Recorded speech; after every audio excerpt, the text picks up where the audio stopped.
Welcome back to the Graham Stephan Show. I'm Graham's girlfriend. This is Graham, and welcome to his show.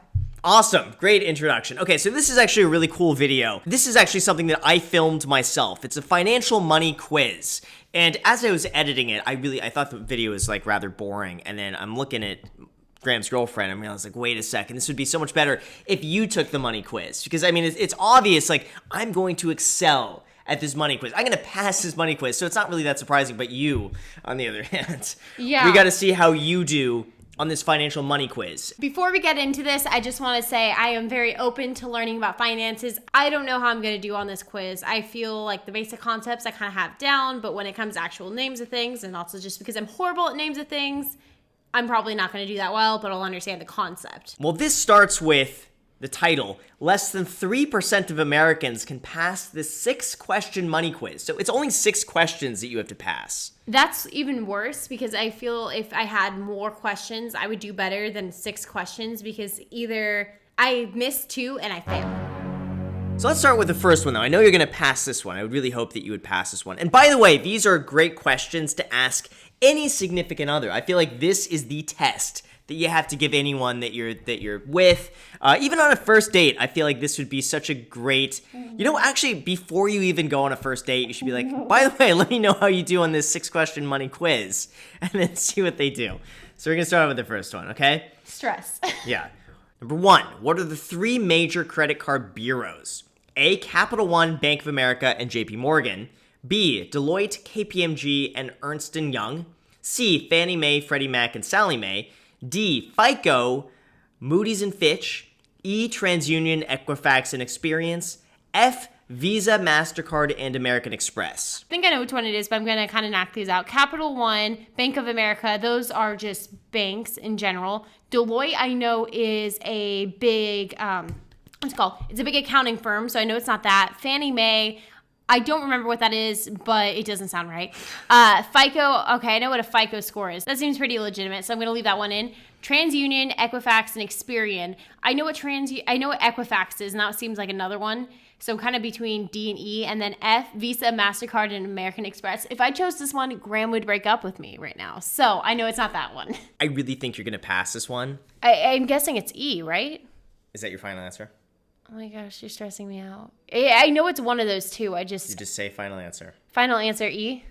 Yes! Okay, you got that right. I was so worried for a second. Okay. The answer is E, TransUnion, Equifax, and Experian. D, FICO is a scoring method.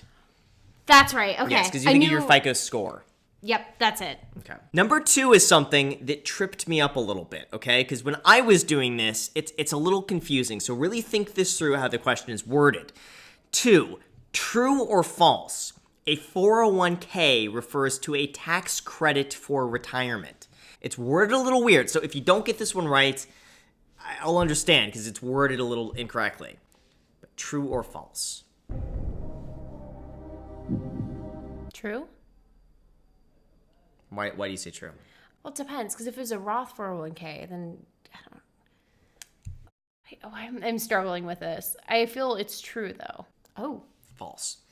Now, the reason why this, for me, was confusing when I read it was because you think you're going to save on taxes with a 401k, but then you brought up a good point that you could do a Roth 401k, which is not a tax credit up front. So it's a tax savings account. It's a retirement account where you can save on your taxes, but it's not a tax credit, if that makes sense. So that's why.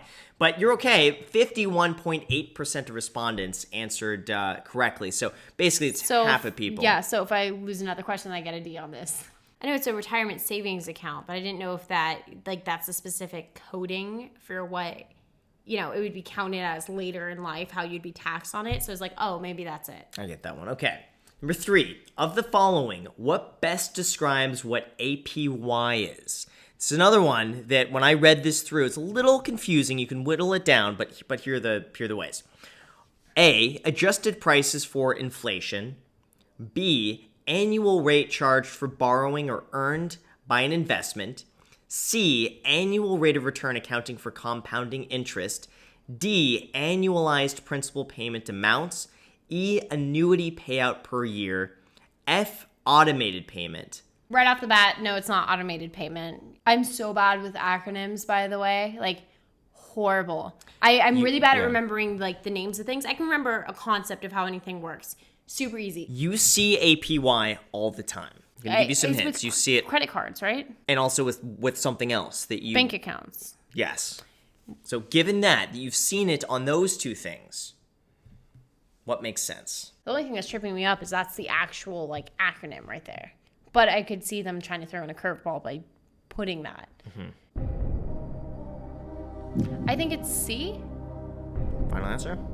Yeah. Did it.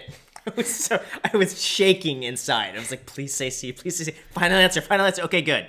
Well, right. I knew it wasn't A. I knew it wasn't F. The only thing that was really tripping me up was I was looking really heavily between C and E. And E had the acronyms, or the correct letters to make the acronym. But it just, I couldn't explain how that would work for a credit card. Now we got number 4. Another true or false one. Okay? I hate these. True or false? Income does not impact your credit score. I am guessing false because I believe that how much you're spending versus your income can impact your credit score. So I believe then if by that logic, income would impact it, right? Because if you were only making $300 a month and you're spending $300 a month would be a lot different than somebody who's making $5,000 per month and is only spending $300 per month. But for a credit score. So you're saying for someone who... This is for a credit score. I think it's false. Final answer? Yeah. I got it wrong, didn't I? Your face. True. Oh, really? Yeah. I would just guess that, like, if all your money that's coming in, you're spending it out right away, that it would impact it. No. Income does not impact your credit score. You could have someone who makes $20,000 a year who has a perfect credit score, and someone who makes $200,000 a year can have a really bad credit score. But, like, also my thinking on that, too, is, like, if you were spending all your money or if you're, on credit cards spending more than your income, then wouldn't that impact your credit score? That's a spending problem. That's not an income. That has nothing to do with income. True. Now, it does go on to specify your income does not directly affect your credit score. Your payment history, amounts owed, length of credit history, types of credit used, and how many new credit accounts you have can all affect your score, not income. Next one. You'll get this one. What does a CD offered by a bank stand for? A, capital deferment. B, certificate of deposit. I know what it means.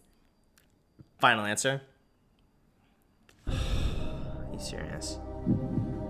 I know I got that right. No, you can't it's D. I knew I was right on that. Okay, so you got that one correct. Certificate of deposit. I think let's just skip past this one. We know what that one is. Okay. Last question. You're almost all the way through this, okay? This is one that tripped me up. Take your time on this one. What's the difference between a savings account and a checking account? Select all that apply. When I filmed this video for myself, I think I spent like 4 minutes on this question just because I didn't want to get it wrong because I was 5 for 5 so far and like this question meant everything to me. A, only a savings account earns interest. I know that one doesn't apply because I know Ally Bank has the checking account that earns interest. So I know that's not right. Okay. B, a savings account can't be used for automatic bill pay. C, only checking accounts have overdraft fees. D, you can only transfer money from checkings to savings. E, checking accounts are designed for regular use. F, savings accounts are designed for investing long term. Savings account can't be used for automatic bill pay. I know that one's wrong because I have that set up for my car payment and it pulls from a savings account. So I know that one's fine. Okay.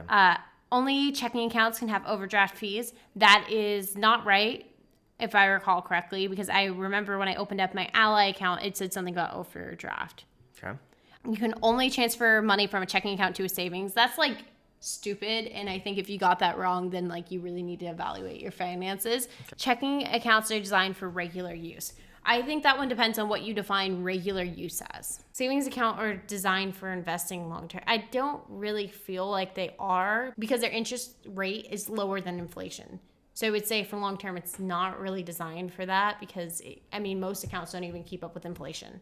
I'm saying maybe E applies because maybe regular use is defined as like somebody who uses a debit card in day-to-day spending or writes checks a lot, because then no, your savings account isn't designed for that. Savings accounts are designed for investing long-term because technically wouldn't like a retirement account also be like a savings account you're trying to save? Select all that apply. Well, I'm definitely selecting E, but I'm going to go with E and F, I guess. Final answer? Yeah.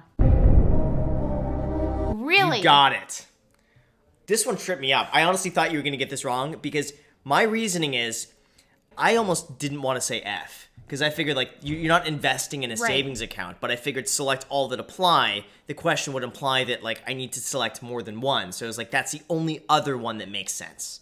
They used to make a lot more interest. So my thought is maybe, yeah, it was originally designed to be some way that you could like invest your money safely long term. So there you go. So you passed 4 of 6, which is decent, and you passed the questions that I thought would be a little bit more difficult to answer correctly. By the way, only 49 out of 2,001 respondents answered 5 out of 6 questions correctly. Only 49 of over 2,000 people answered just one more question correctly than you did. But then again, I figured these questions were kind of worded a little bit to trip you up a bit. I don't know. I think I looked at that question a little bit differently than what they intended it. I was looking at more like your spending versus your income. So, because again, if you're making $300 a month and you're spending $400, that's going to impact your credit score.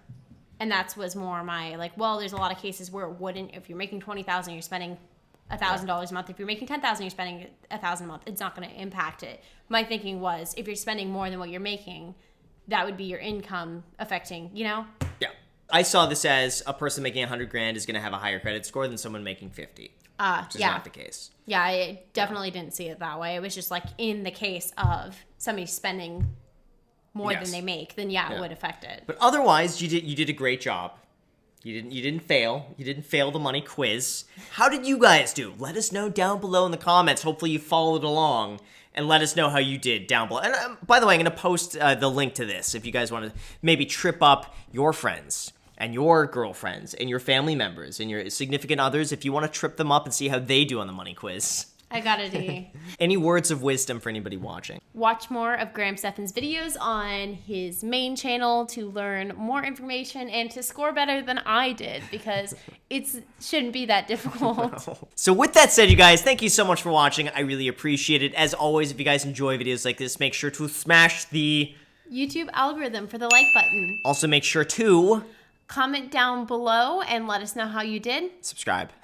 And hit the notification bell. Also, feel free to add me on Instagram. I post there pretty much daily, so if you want to be a part of it there, feel free to be a part of it there. And lastly, if you guys want 2 free stocks, use the link down below in the description. I wasn't sure with that last one if you wanted me to say comment down below, subscribe, or do the Weeble thing. If you're like, don't forget to. I'm like, there's a lot of different ways. Tell them about Weeble. Tell them how great Weeble is and how they get 2 free stocks with one of them valued up to $1,400 when they deposit $100 in the platform. Tell them that. Right. So you can get 2 free stocks valued up to $1,399.99.